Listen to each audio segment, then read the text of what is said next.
Gravando. Mas no teste só vai cair essa matéria, né? Não, tudo anterior. Isso e o anterior. Não, só vai cair essa que a gente está estudando, que a gente vai passar para outra. Ah, não, nós vamos chegar até... Vamos terminar essa parte de atividade industrial, que vai até a página 29, e aí parou por aqui.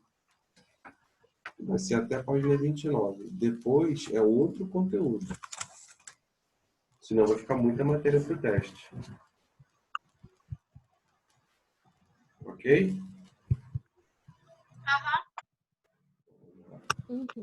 Vamos lá que eu gostei da correção do exercício de ontem. Número 13. Já está aparecendo a apostila para vocês? Sim. Deixa eu ver se eu coloquei para gravar. Eu esqueci. Ah, não coloquei. Todos estão me ouvindo bem? Sim. Beleza, então vamos lá. Em virtude da importância... Ah, pessoal, eu vou fazer a leitura, mas caso vocês queiram fazer algum comentário, podem ficar à vontade. Então vamos lá, número 13. Em virtude da importância dos grandes volumes de matérias-primas na indústria química, eram necessárias 10 a 12 toneladas de ingredientes para fabricar 1 tonelada de soda. A indústria teve uma localização bem definida quase que desde o início. Os 3 centros principais eram a área de Glasgow, isso é na Escócia, e as margens do rio Professor. Mersey. Oi. A minha internet está travando muito, então assim, às vezes eu não consigo te escutar direito. Se você quiser assistir gravação depois, não tem problema não, tá? Tá bom. Porque gravando... Mas eu vou tentar assistir por aqui, mas tipo, tá bem ruim. Qualquer dúvida você pode pedir que eu fale, tá? Ok. Os 3 centros principais eram a área de Glasgow e as margens do Mersey e do Tyne. Mersey e Tyne, pessoal, são 2 rios. A relação entre a localização das indústrias químicas e das matérias-primas nos primórdios da Revolução Industrial provocou a... Então, antes de ler as respostas, pessoal, as alternativas, eu acho importante comentar com vocês que o professor de Geografia já deve ter falado isso com vocês lá esse ano mesmo, no 7º ano, quando falou sobre os setores da economia, ele deve ter falado que no início da atividade industrial, a proximidade entre a indústria e o local de matéria-prima era importantíssima. Até mesmo porque não existiam trens, quer dizer, não existiam trens com grande força para poder fazer esse transporte de cargas para grandes distâncias. Esse transporte era feito em carruagens, em carroças. Então não dava para levar muita coisa. A partir da primeira revolução industrial, ou seja, da utilização da máquina a vapor, que o trem a vapor também começou a surgir. Aí sim, a partir do surgimento do trem a vapor, pessoal, os burgueses, os empresários da época, eles conseguiram levar sua matéria-prima a lugares mais longe. Então não era tão necessário a proximidade entre a indústria e a localidade de extração de matéria-prima. Isso depois, mas no princípio era muito importante. Vocês entenderam? Sim. Então vamos às alternativas. Está pedindo então a relação entre a localização das indústrias químicas e das matérias-primas nos primórdios da Revolução Industrial provocou o quê? Busca pela isenção de impostos? Continuando. Intensa qualificação de mão de obra? Óbvio que não, porque a mão de obra não precisava ser qualificada. Lembra que eles aprendiam por repetição? A primeira Revolução Industrial e a segunda, as pessoas aprendiam por repetição. Não eram serviços difíceis, eram serviços pesados. Continuando. Diminuição da distância dos mercados consumidores. Pode ser, mas calma, vamos ver. Concentração da produção em determinadas regiões do país. Eu não preciso Foi essa que eu marquei. Exatamente. Eu não preciso nem ler a letra E que dá para a gente saber por quê. Tá, no próprio texto, está falando da necessidade da primeira revolução industrial, em que as indústrias tinham que ficar próximas da onde tinha matéria-prima. Então, aonde tinha matéria-prima, todas as indústrias iam fabricar ali, porque precisavam ficar perto. É igual, por exemplo, vamos supor que a Justine, a Ilana e a Giovana, elas descobriram, elas fazem água engarrafada, tá? Então, vocês vendem água engarrafada, em galão, correto? Aham. Só que em Barra do Piraí só tem uma nascente dessa, um lençol freático desse para vocês pegarem água. Então, e esse lençol freático fica lá no Lago Azul, por exemplo. Então não adianta a Ilana querer invasar a água, pegar a água lá na Califórnia. Não adianta. Todas vocês vão ter que construir a indústria de vocês no Lago Azul para poder pegar essa água. Deu para entender? Por isso que houve essa concentração. Tá? Isso é um exemplo. Alguém quer perguntar sobre o número 13? Não. Então vamos para 14. Vamos lá. Deixa eu ver se eu enxergo direitinho essa imagem. São duas pessoas trabalhando numa linha de montagem. Essa linha de montagem, pessoal, é chamada de esteira. Essa esteira era o que fazia com que os trabalhadores ficassem fazendo um movimento repetitivo. Ou seja, cada um aí era responsável por uma etapa da produção. Então, vocês podem ver que cada um deles tinha um único objetivo, fazer sempre o mesmo serviço. Aí o mais velho, que é o mais alto, está falando assim, ó, vou me aposentar amanhã. E sabe o que vou fazer?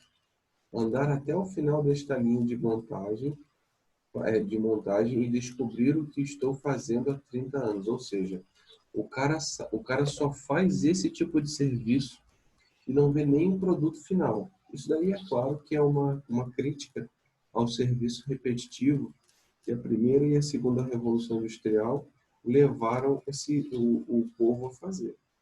Ok? Ok. Ok.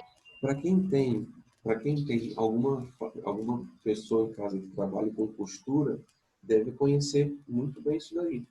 Porque quem trabalha com costura em casa, às vezes pega encomenda para fazer só o molde de uma roupa. Aí a pessoa faz vários moldes.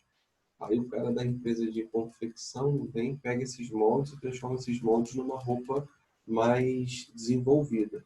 E a pessoa que costurou nem vê isso daí.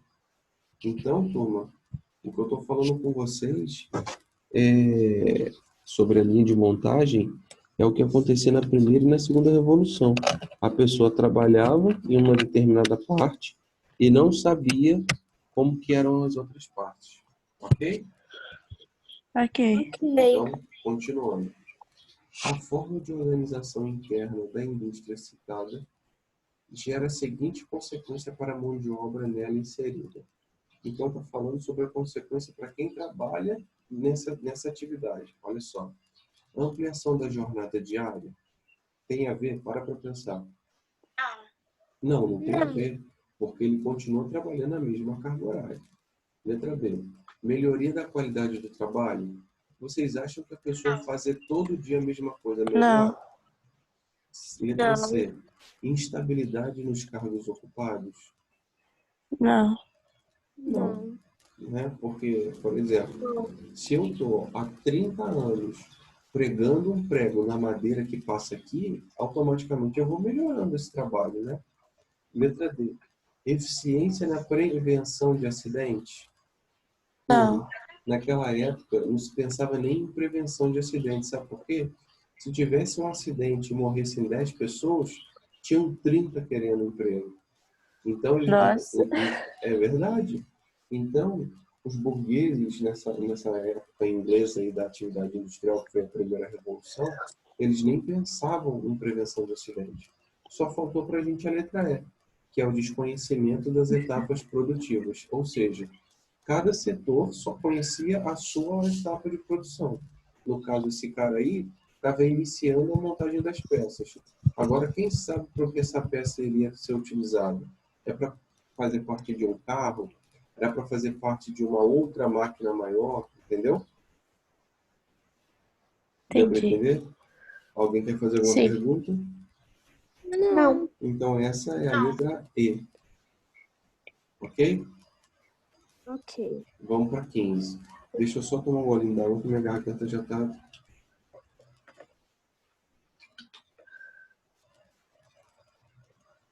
Vamos lá. Enem, texto 1. Cidadão, tá vendo aquele edifício, moço? Ajudei a levantar. Foi um tempo de aflição. Eram 4 condução. Aí eu vou ter que subir de novo, pessoal. 2 para ir, 2 para voltar. Hoje, depois dele pronto, olho para cima e fico tonto. Mas me vem um cidadão e me diz desconfiado: tu tá aí admirando ou tá querendo roubar? Meu domingo tá perdido. Vou para casa entristecido. Dá vontade de beber e para aumentar meu tédio, eu nem posso olhar para o prédio que eu ajudei a fazer. Isso daí, pessoal, infelizmente é uma realidade, né? Continuando. Texto 2. O trabalhador fica mais pobre à medida que produz mais riqueza, e sua produção cresce em força e extensão. O trabalhador torna-se uma mercadoria ainda mais barata à medida que cria mais bens. Esse fato simplesmente subentende que o objeto produzido pelo trabalho, o seu produto, agora se lhe opõe como um ser estranho, como uma força independente do produtor. Então, turma, os dois textos, um complementa o outro. Alguém quer falar ou eu posso explicar? Pode explicar, eu acho. Então, o que acontece? Esses dois textos, um acaba complementando o outro, porque está falando como que alguns tipos de serviços estão ficando ultrapassados e como que aquela pessoa, aquele trabalhador, não tem poder aquisitivo para poder usufruir daquele tipo de produto. Vou dar um exemplo para vocês. No texto está falando da construção civil. Está falando que um ajudante de pedreiro, que nesse caso foi um ajudante, né? Um ajudante de pedreiro não tinha dinheiro, por exemplo, para poder comprar um desses apartamentos construídos por ele, ajudado por ele a ser construído. Outro exemplo são as pessoas que trabalham em fábricas de carro. Por exemplo, quem trabalha como montador numa fábrica da Volkswagen nem sempre vai ter dinheiro para comprar esse carro.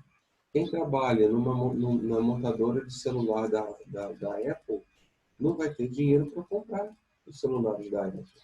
Infelizmente, as pessoas que trabalham nesse tipo de serviço, elas não são bem remuneradas. Automaticamente não têm poder aquisitivo para comprar os próprios produtos que eles fabricam. Deu para entender o questionamento dos dois textos? E digo mais, tá? Alguns desses trabalhadores ajudam na criação de novas máquinas que começam a substituir essa mão de obra. Então isso é muito perigoso. Alguém quer fazer algum complemento ou eu posso continuar? Pode continuar. Pode continuar. Então vocês entenderam o contexto do texto 1 e do texto 2, né? Sim. Então vamos lá. Com base nos textos, a relação entre trabalho e o modo de produção capitalista é: lembrando, turma, que esses trabalhadores da indústria, a única coisa que eles têm para vender é a sua força de trabalho. Então, eles vendem lá a sua força de trabalho e recebem um valor no final do mês por isso. É só, eles não têm mais nada. Continuando. Então, essa relação entre o trabalhador e o modo de produção capitalista é baseada na desvalorização do trabalho especializado e no aumento da demanda social por novos postos de emprego. Vocês acham que essa está certa? Não. Não. Por que Não. Por que não? E agora você vai ter que explicar, se lascou. Não, quero saber por que não. Porque olha só, eu não estou falando que está certo também não, tá, gente? Eu só estou querendo fazer o questionamento com vocês para que vocês entendam o que é fazer essa correção de verdade. É fazer vocês entenderem a questão, não só passar a resposta. Pode ser que ele esteja certo. Por quê? Na relação capitalista de produção, ela é baseada na desvalorização do trabalho, sim. Só que ela não desvaloriza o trabalho especializado. Ela desvaloriza o trabalho repetitivo. Lembraram? Então, por exemplo, um cara numa indústria automobilística. O cara é formado como engenheiro mecânico. É óbvio que ele vai ser mais valorizado do que um peão que faz o serviço repetitivo. Deu para entender? Sim. Então, beleza. Sim. Letra B de bola, então, vamos lá. Essa relação, então, entre o trabalho e o modo de produção capitalista é fundada no crescimento proporcional entre o número de trabalhadores e o aumento da produção de bens e serviços. Tá certo? Não. Claro que não, né? Porque o aumento de produção de bens e serviços não está relacionado a esse aumento da população, e sim na melhora do maquinário. Correto? Aham. Concordam? Sim. Beleza. Tanto é verdade que quando eu falei com vocês lá na primeira Revolução Industrial, o que os burgueses começaram a investir mais? Não em contratação de pessoas. Eles já tinham pessoas trabalhando. Ele investiu na melhora do maquinário. Ok? Ok. Ok. Então vamos para a letra D. Essa relação, então, foi instaurada a partir do fortalecimento da luta de classe e da criação da economia solidária. Tá certo? Não. Por que Não. que não? A economia era o quê? Capitalista, né, gente? Não é uma economia solidária. O capitalismo, ele vai privilegiar quem trabalha, ele vai privilegiar quem tem boas ideias, ele vai privilegiar quem consegue crescer. A pessoa que não desenvolve uma nova tecnologia, ela vai ficar sempre na base da pirâmide, não tem jeito. Ok? Ok. Continuando, então. A relação entre o trabalho e o modo de produção capitalista é derivada do aumento da riqueza e da ampliação da exploração do trabalhador. Essa já é autoexplicativa, né? Exatamente. Tá certo. Tá certo. Não, só o O microfone aumento... ficou frio. Oi, Lana. O que foi? Eu já chegou o caminhão aqui, ó. Já Da minha alegria. tem uma cara. música que fala assim, para a nossa alegria. Minha mãe falou que o caminhão vai descarregar troço aqui. Não é possível, gente. Pega um balde, Elana, pega um balde d'água e joga neles. Eles saem Só correndo. de manhã que isso acontece. Só de manhã, na hora da aula. De tarde, com silêncio. Então eu vou começar a gravar a aula à tarde, fazer aula ao vivo à tarde com vocês. O que você acha? Não, deixa de manhã mesmo. Vamos lá, turma. Então, a letra E já é autoexplicativa. Essa relação de patrão e empregado, ela deriva do aumento da riqueza do patrão em relação à exploração do trabalhador. Vou dar um exemplo simples para vocês. Eu sou o empregador, eu sou um burguês. E o Eric, ele é um trabalhador meu. Na minha empresa, é uma empresa de serviços gerais. Aí, eu pago ao Eric para poder fazer serviços gerais, por exemplo, cortar grama na casa dos outros, fazer limpeza. Eu pago a ele R$ 100 no dia. É um exemplo. E eu cobro da pessoa que vai fazer o contrato, eu cobro R$ 200. Ou seja, eu estou ganhando em cima do Eric, como patrão, R$ 100. Vocês estão entendendo como é que é essa relação? O patrão, ele ganha em cima do trabalho do empregado. Entenderam? Sim. Então, beleza. É assim que acontece hoje. Por exemplo, a Senec, ela ganha de vocês, né, a mensalidade.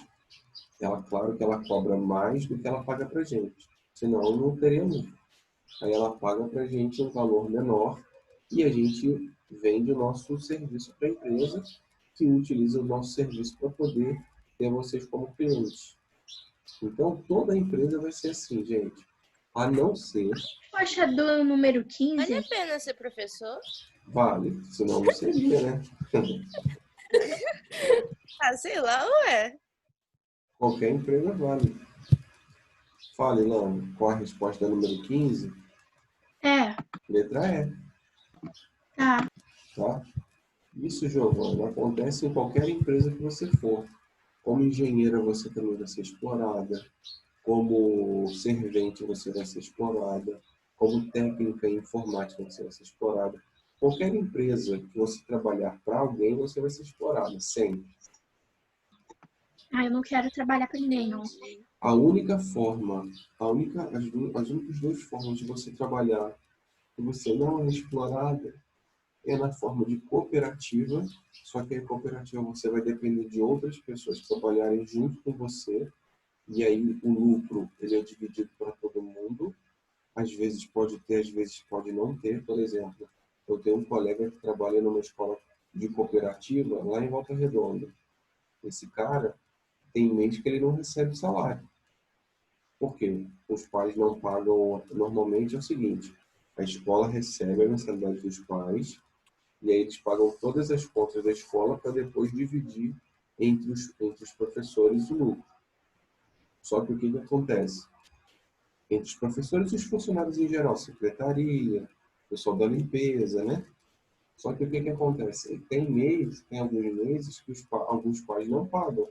Automaticamente não tem dinheiro para poder pagar os salários de todo mundo. Aí ninguém recebe.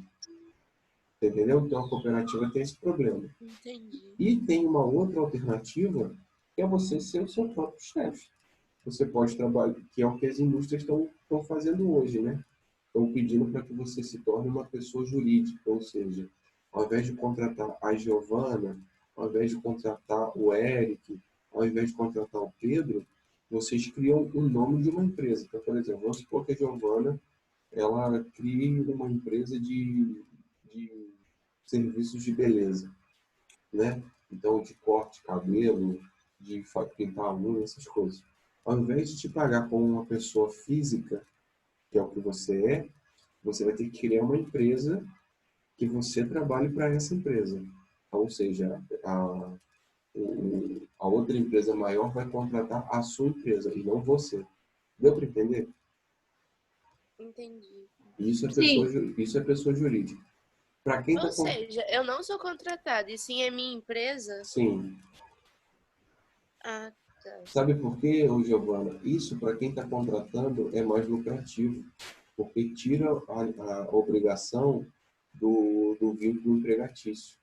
Pode mandar sua empresa embora a qualquer momento, sem ter que pagar nada. Só que o que acontece? Ao invés de receber como uma pessoa física, não tem o desconto do INSS, por exemplo. Você vai ter um salário bem maior também. Entendeu? Isso, pessoal, é a característica do mundo do trabalho de hoje. Pode ser que quando vocês entrem no mercado de trabalho, lá com 18 anos, ou até como jovem aprendiz, né? Agora com 14 vocês vão pegar essa característica ainda. Mas como jovem aprendiz, isso não vai influenciar em nada. Mas com 18 anos, pode ser que mude. Eu acho difícil mudar.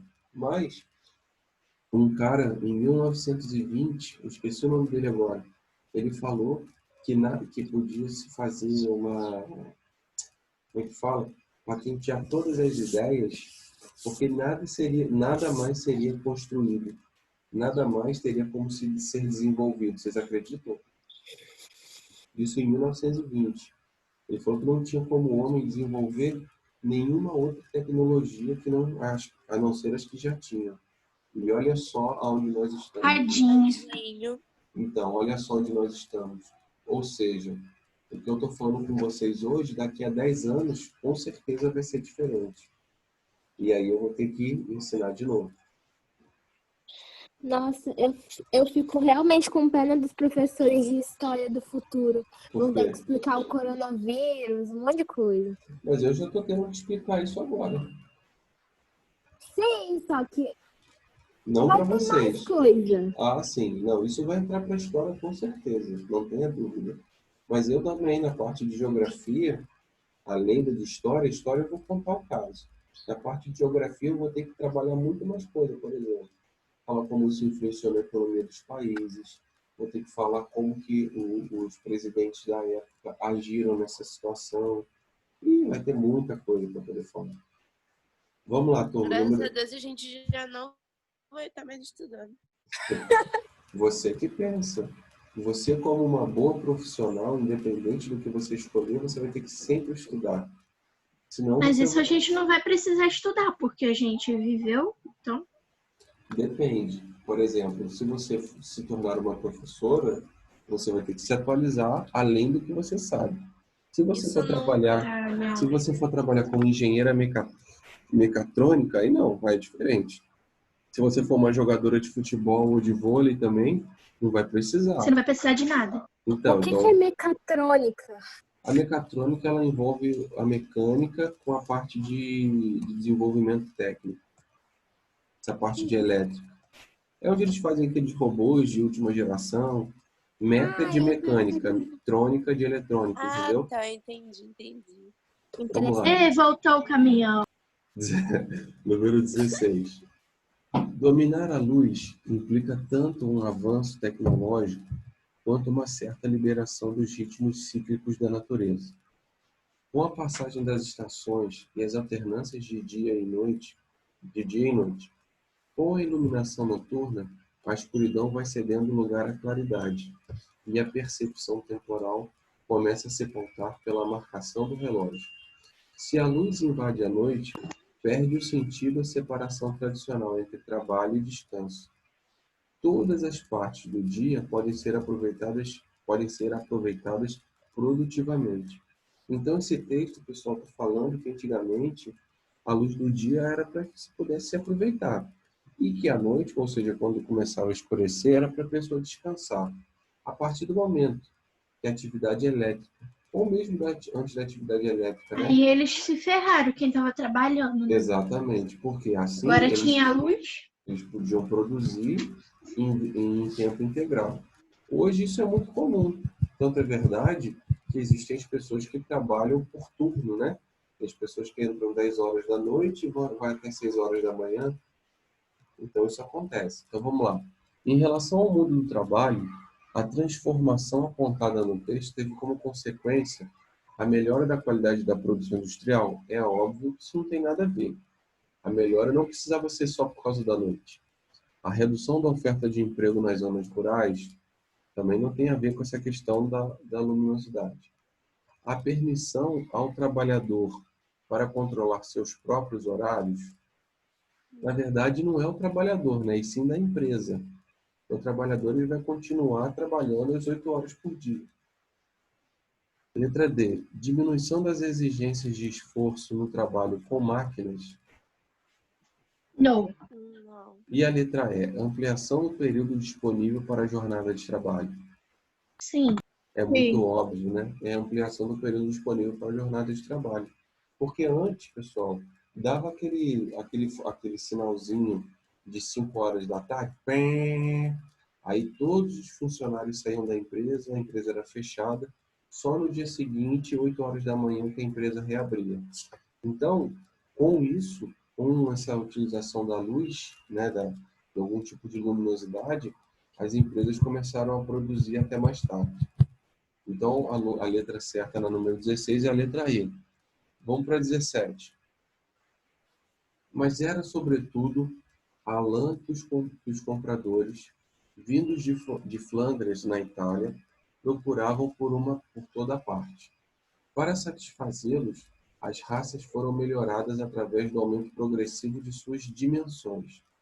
Esse crescimento prosseguiu durante todo o século XIII, e as abadias da ordem de Cister, onde eram utilizados métodos mais racionais de criação de gado, desempenharam certamente um papel determinante nesse aperfeiçoamento. Ou seja, turma, está falando o texto como que os criadores dos animais, pode ser de gado, pode ser de ovelha, até para lã, né, para poder fazer o próprio tecido, como que eles foram melhorando geneticamente esses animais. É óbvio que na época da primeira Revolução Industrial não existiam os estudos genéticos, mas o que que eles faziam? Eles pegavam a fêmea mais desenvolvida, botavam para cruzar com o macho mais desenvolvido. Automaticamente, assim, filhotes maiores cresciam, né? Nasciam maiores e, consequentemente, davam mais lã. Ok?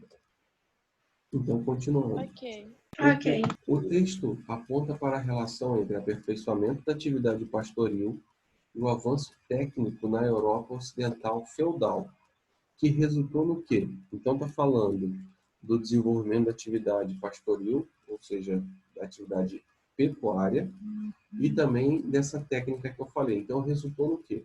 O crescimento do trabalho escravo? Não. Não. O Não? desenvolvimento? Não. Não. Então, vamos lá. Desenvolvimento da vida urbana? Sim. Sim. Vamos ver as outras. Tem um gás vazando aí, hein? Agora parou. Letra C.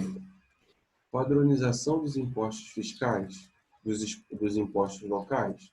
Não, Não. isso não tem a ver. Não. Até porque os impostos eram cobrados de acordo com o que cada um produzia. Letra D. Uniformização do processo produtivo. A uniformização do processo produtivo, pessoal, ela tem a ver com a atividade de produção industrial e não com a atividade de produção pastoril. E a letra E.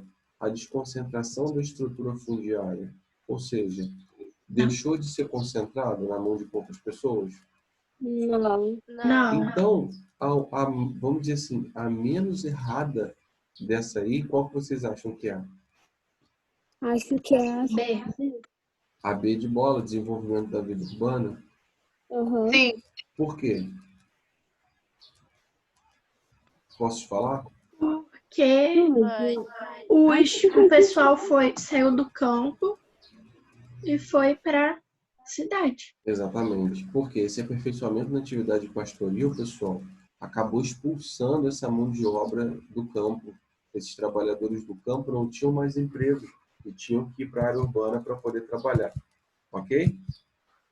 18. Está acabando, hein, turma? Fala-se muito... Professor, depois tem que te mandar foto da correção no WhatsApp ou no Não, não. e-mail? Eu falei isso no 7º ano também. A apostila de vocês, vocês vão ter que fazer a correção que nós estamos fazendo. Nós vamos pegar as apostilas quando voltarmos para a escola. Aí nós vamos ter que dar pontuação em relação a tudo que vocês fizeram na apostila. Quem não fez, automaticamente vai ficar sem a pontuação. Tá? Tá. Vamos lá. Número 18. Fala-se muito nos dias de hoje em direitos do homem. Pois bem, foi no século XVIII, precisamente, que uma Assembleia Constituinte produziu e proclamou em Paris a Declaração dos Direitos do Homem e do Cidadão. Essa declaração se impôs como necessária para um grupo de revolucionários, por ter sido preparada por uma mudança no plano de ideias e das mentalidades, o iluminismo. Turma, quando fechar o tempo aqui, que faltam 2 minutos, a gente vai para o intervalo e 10h20 a gente volta, tá bom? Tá bom. Continuando. Ok. Tá. Correlacionando temporalidades históricas, o texto apresenta uma concepção de pensamento que tem como uma de suas ideias, como uma de suas bases a, então vamos lá, modernização da educação escolar. Não. O iluminismo, ele até pregava a ideia da educação para todos, mas da modernização não. Letra B. Atualização da disciplina moral cristã? Não, até mesmo Não. porque nas ideias iluministas era justamente desvencilhar a religião do Estado. Letra C. Divulgação de costumes aristocráticos? Não. Não. Letra D. Socialização do conhecimento civil? Não. Sim. Não? Sim, gente. Pode Sim. ser tanto a D quanto a E, sabe por quê?